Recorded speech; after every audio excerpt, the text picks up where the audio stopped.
Ja, då kör vi igen. Lite tilläggstid. Pablo Piñones Arce satt här förra gången. Idag sitter Kenny Pavey här. Hello. Hello Kenny, how you doing? Not bad, thank you. Not bad. Okay, Kenny, in English or in Swedish? Jag tar på engelska faktiskt för det är ganska kallt för min huvud så att tänka på svenska så. Kenny, let's start with a relay question from Pablo. He was asking, you're kind of a musician guy. You know music? When is the first time you're going to sing to the audience here in Myresjös Arena? Never. No chance. Why not? It's public suicide. No, I don't think I will ever do that, to be honest with you. But actually, Kenny, you have been practicing a little bit in singing on stage, right? Listen, like it weren't really singing. It was more. I'm good at can we say poetry? You know, I like that, and I'm good at writing. So I'm good with words. So I do a bit of that, and I'm working on a thing at the moment with a friend. So maybe it's going to be released soon. A bit of a political thing, actually, quite deep. But yeah, we'll see what happens with that. But I have. Please tell us more. Yeah, no, when it comes out, it comes out. But yeah, we'll see how it goes. It's quite exciting. Speaking about poetry, on your shoulder, Yeah. you have a poem, right? Yeah, it's my first tattoo actually for my daughter that I wrote. It was quite quick. I wrote it quite quick. I have to think how it goes now. It was quite a long time ago. But it says, on the day she came to me, my baby was the purest dream, the brightest star in the sky, the brightest star to the eye, the perfect angel from the sky, Jessica R. Pavey.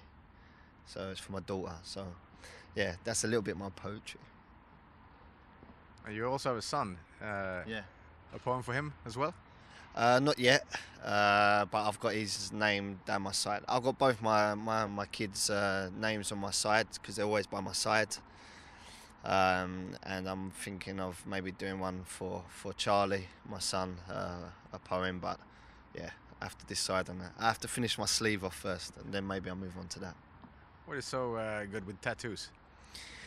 Oh, it's just a way of expressing yourself. Yeah, you know, look, it's not for everybody. You know, some people don't like them. My mum hates them, so but my brothers like them and that. And you know, when I show my mum, she goes, "Oh, it's disgusting," you know. But I think that's because my uncle's got a load of tattoos, but he's got a load of the old school ones. You know, like love and hate, and you know, loads of different names, you know, on his arms, so it's a little bit tacky. But my ones are a little bit. Today's tattoos are a little bit more artistic and a little bit better quality. So, yeah. You're talking about your children now. How is Kenny Pavey as a father? Yeah, I think I'm a good father. Obviously, you know, everyone thinks they're a good father or a good parent. Obviously, you know, it's been very difficult for me being away from them. But, you know, Östers have helped me out tremendously and much to let me go back when I have the opportunity. And at the beginning of the season, I was home every weekend. So, I mean, I really appreciate the club for that and understanding the situation. But yeah, it's difficult. But it's one of them things with football. I don't really want to move my family away from their schools and move the apartment and everything like that from Stockholm when, you know, it's you don't know what, you know, the situation is with the club. You know, I had the same thing last year in Ljungskile. If I would have moved everyone out of school and everything, you know, then I moved from Ljungskile, so you don't know how football is. So it's important for me for them to be happy as well, and you know, and try and get by this situation. But yeah, when I have time with them, I spoil them rotten. You know, I give them maybe too much stuff, and you know. But yeah, why not? You know, we have the opportunity at the moment, and you know, as long as they're respectful and they understand moral values, then it's okay to spoil them. If we go back in time, the little Kenny Pavey, Yeah. In school, Yeah. let's say 8-9 years old, what was he like? Yeah, I think cheeky, definitely very cheeky. I throughout my whole schooling, this is one thing. I think I was a lovable character from the teachers. They liked me, but I was mischievous. I would, do certain things and pranks and jokes and things like that. Maybe didn't go down too well. For example, I used to I was really into my football, so I was football mad, and they always telling me, you have to think about other stuff. And I'll tell you an example of how crazy I was about football when I used to go watch Millwall on a Saturday. Obviously, you get the match program. I would take the match program to school and then I would put it inside my book. Maybe the other guys maybe had some, I don't know, page 3 or something. I would have my Millwall program going through, thinking I'm, learning maths or something, going through, seeing what Teddy Sheringham's saying about the game and things like this, silly things like that, But I wasn't too bad actually. I think I was quite a good kid, but very easily led. That was my biggest problem. Speaking of Millwall, what does that club mean to you? Yeah, it's my everything. I think as a fan, you understand how it is to have a passionate feeling about a club. I had no choice. I live 5 minutes from the stadium. My whole family is Millwall, so it was just natural, that I was going to be a Millwall fan. Otherwise, I'd probably get beaten up by most of the people in the neighbourhood. But yeah, I travelled all over England with them, and I played for Millwall for 4 years, which was an amazing experience. And I was quite gutted really that I didn't go on to play for them as a professional. But these things happen, and maybe it was a good thing because the love will always live on. Maybe if I played for them and then left under bad circumstances, maybe the love may have distanced a little bit. But yeah, whenever I get a chance to go back, and watch, I'm always down there, and yeah, watching all the scores. And it's really good in Sweden actually. The last 2 weeks, they've been on live TV, so I've been able to see them. So even my mates in England don't get to see them as much as me sometimes, which is crazy. So yeah, I love the team, and yeah, hopefully in the future maybe I can work with them in some way. That is what Millwall means to you. What does Sweden mean to you? Yeah, Sweden really changed my life. I used to talk about Kenny Pavey as a kid. It was a lot different than Kenny Pavey, the teenager, the young adult, if you like. It was something I needed to do. Yeah, didn't have it wasn't really going so well for me, and I needed to get away from London and certain situations, and I come here, and it really saved me. Football has been there for me many times and helped me throughout my life, and Sweden was another step with that. And I really love the country. I love the people. I love the food. I love the culture. My kids are born here, and I really can't think of many better places to raise children. I think it's a really beautiful country. Do you see yourself as a little bit Swede? A little bit, yeah, in some ways.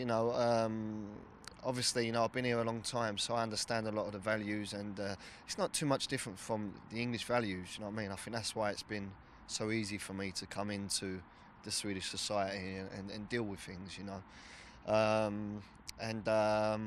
So yeah, as I said, I came here. When I first came here, I came on a 1 week trial. It's meant to be 1 week trial. They wanted me to stay for a month. And from that, I'm still here. Do you know what I mean? And it must say something about Sweden, and it must be sort of like yeah. I'm really happy here, and hopefully for many more years. If not football, what would you have done with your life? Yeah, I'm not too sure. I'll be honest with you. As I said, when I was in England, things weren't really going the right way, and I could see sort of certain roads that I was going down. I was getting into certain situations, and maybe not a very positive road. I was working a lot with some friends. You know, I was doing roofing. I was working as a roofer, so I was doing that kind of stuff. So I think that's what makes me appreciate football even more, because I've done all the other side of things. I've gotten up at 6 o'clock in the morning, got home at 7. Do you know what I mean? So, and worked hard labour and things like this. So, you know, I think that makes me appreciate football, and I try not think about so much what if, you know, rather than I appreciate it. Okay, Kenny. We have something we call fill in the sentence. Yeah. I start and you finish. Go on then. Okay. I'm great at fixing. Food. Okay. No, You're good I'm with not. food? I've just started. I'm lying. It was. I'm lying.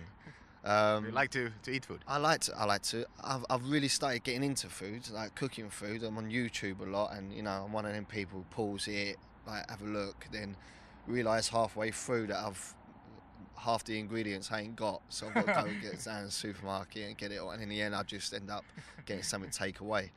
So, like, you know, that's me. But yeah, let's say food. Yeah. Okay. The most irritating noise in the locker room is. Or silence. I don't like it when it's quiet. And it's, you know, that uncomfortable silence. I don't like that in a change room. Do you feel in the silence? Noise. I want noise. Yeah. I want to feel like, you know, people enjoying. I want to hear things. I don't want to hear silence. That's a bad sign. Are you the one filling in the silence? Filling it with noises? Sometimes, but not necessarily. Hopefully, you know, the music comes into it, and banter, and people calling out, and people screaming at the FIFA. You know, I mean that's healthy for me. You know, we don't want silence, do you? We don't work in an office. We're a football team, you know. Speaking of FIFA, PlayStation. Yeah. The best player in this team at playing PlayStation is. I would say Macan. But he fannies on a ball too much. It's not fun to play against him, you know. Biles. Huh? Yeah. Marcus Biles. Yeah. Because he does all the tricks and blah, blah, blah. It's not fun, you know, and he's beating you 10-0. But you can't get the ball, you can't tackle, you can't pass. It's not fun. What about you? I'm put it this way, I'm a lot better than Kwan. So, you know, and I'm not the worst, so that's good. When I'm in the car, I listen to music all the time. Only listening? Singing? Yeah, a bit of singing. Go along. I know quite a lot of songs in different genres, so if something's on the radio, I normally half know the song, you know. So, yeah, sing, shout, lots of things, you know. Favorite artist? Jamiroquai. Ooh, I like that. You like it? Yeah, a lot. Yeah. Jamiroquai. But not playing anymore? Not as much, you know, but they did release an album not too long ago. I weren't the best, to be honest with you. But yeah, Jamiroquai. I'm into everything, all types of music, you know. But Jamiroquai sort of like ticks all the boxes for me. I refuse to give up. That's a Kenny Pavey answer. Yeah. Okay. If I were candy, I would be.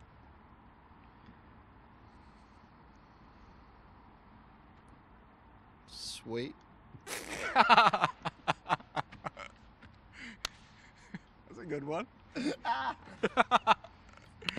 think it's sweet? Yes. Okay. Yes. With that eye? Yeah, very sweet. Oh, okay. Thank you, Kenny, a lot. I would like you to sign this one. Yep. And then you maybe have a relay question for, why not, Marcus Sjöholm? Okay. Okay. Can you cut this? Can you cut the question for Sjöholm will be, who are you? What do you mean? He has an identity crisis, I think. The same thing Pablo said about him. Yeah? Yeah. There you go. I don't know.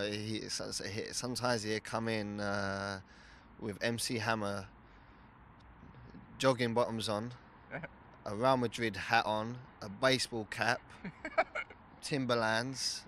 Next day he'll come in, pair of Levi's, you know, nice t-shirt, nice jacket, smart. Then he, you know, put on French rap music. That's the best question so far. Who are you? Yeah, who are you? Because I bet you couldn't answer it. Can he sign the beautiful sign that we have here at Tilläggstid? And then, thank you so much. Cheers, mate.